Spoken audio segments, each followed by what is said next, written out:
Assalamu alaikum wa rahmatullahi ta'ala wa barakatuhu et bienvenue à toutes et à tous pour ce nouvel éclairage de notre série Cœur Blanc qui s'inscrit dans l'initiative Cheminer vers Ramadan.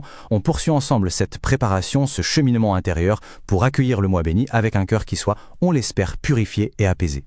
Vous savez, quand on parle de purifier le cœur, on part du principe qu'il y a déjà un problème, qu'il y a quelque chose à nettoyer. Mais on pourrait se poser une question peut-être un peu plus fine, un peu plus intelligente. Au fond, pourquoi attendre que le cœur se noircisse pour se dire « Tiens, il faut que je le blanchisse » Pourquoi laisser les choses se dégrader au point de devoir faire de grosses réparations? C'est un peu comme avec une voiture en fait. Si on fait l'entretien régulièrement, les vidanges, les contrôles, eh bien, les visites en urgence chez le garagiste pour une panne grave, elles se font beaucoup plus rares. C'est exactement la même chose pour le cœur. Prendre soin de son cœur au jour le jour, ça prévient les grandes crises spirituelles. Et c'est cette approche-là, cette approche proactive, qui est vraiment au centre de notre préparation au Ramadan. Alors, cette maintenance préventive, elle porte un nom en islam. C'est un principe absolument fondamental qui, s'il est bien appliqué, peut littéralement transformer notre relation avec nous-mêmes et bien sûr avec notre Créateur. Ce principe, c'est al-muhasaba.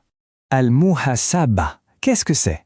C'est l'art de se demander des comptes à soi-même. C'est un audit personnel, un examen de conscience, mais qui est rigoureux et surtout régulier. C'est vraiment l'outil qui nous permet, non pas d'attendre la panne, mais de vérifier en permanence que tout fonctionne comme il se doit à l'intérieur.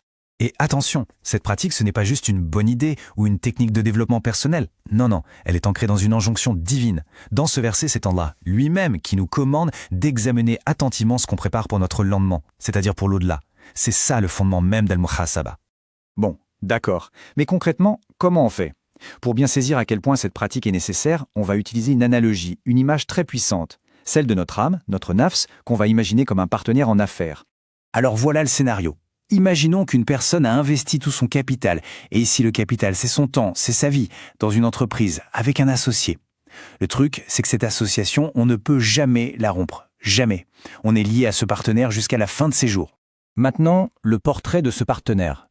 Imaginez qu'il soit paresseux, qu'il se lasse très vite de tout, qu'il soit malhonnête, et qu'il ait surtout tendance à suivre ses propres passions plutôt que la logique des affaires. Il déteste les contraintes, il n'aime pas les obligations. Eh bien, cette description, c'est exactement celle de notre nafs. Le nafs veut le plaisir immédiat, le repos, et il fuit l'effort, il fuit la discipline. Quelle serait la seule, l'unique solution pour ne pas faire faillite avec un partenaire pareil? Franchement, il faudrait être constamment sur son dos. Surveiller chaque transaction, chaque décision, suivre chaque centime. Questionner la moindre dépense. Pourquoi cet achat? Dans quel but? C'est précisément ce qu'Al-Muhasaba nous invite à faire avec notre propre âme. Alors, passons de la théorie à la pratique. Comment est-ce qu'on peut intégrer cet audit dans notre vie de tous les jours pour que ça devienne une sorte de seconde nature, une vraie force dans notre cheminement? En fait, on peut voir deux niveaux. Le premier, le plus accessible, c'est de prendre un petit moment chaque soir pour faire le bilan de sa journée. Qu'est-ce qui a été dit, qu'est-ce qui a été fait, où sont allés nos pas? Et puis, pour aller plus loin, il y a un niveau supérieur. Ça consiste à faire ce bilan 2 fois par jour, le matin et le soir, mais avec une conscience aiguë de l'urgence, du temps qui nous est compté. Cette parole incroyable d'Ibn Omer, elle résume parfaitement cet état d'esprit. Le matin, on se demande des comptes comme si on pouvait mourir avant le soir.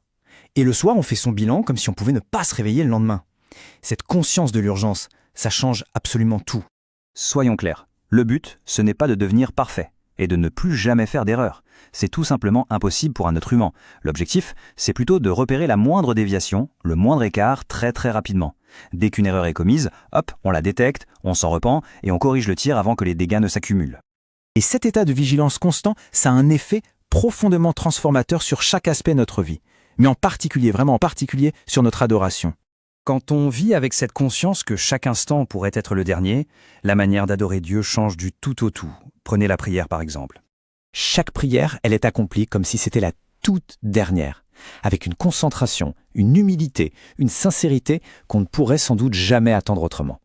C'est la prière de celui qui fait ses adieux au monde.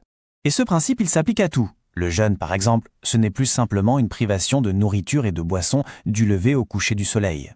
Ça devient un jeûne d'adieu, chaque acte d'adoration est imprégné de cette conscience de la finalité.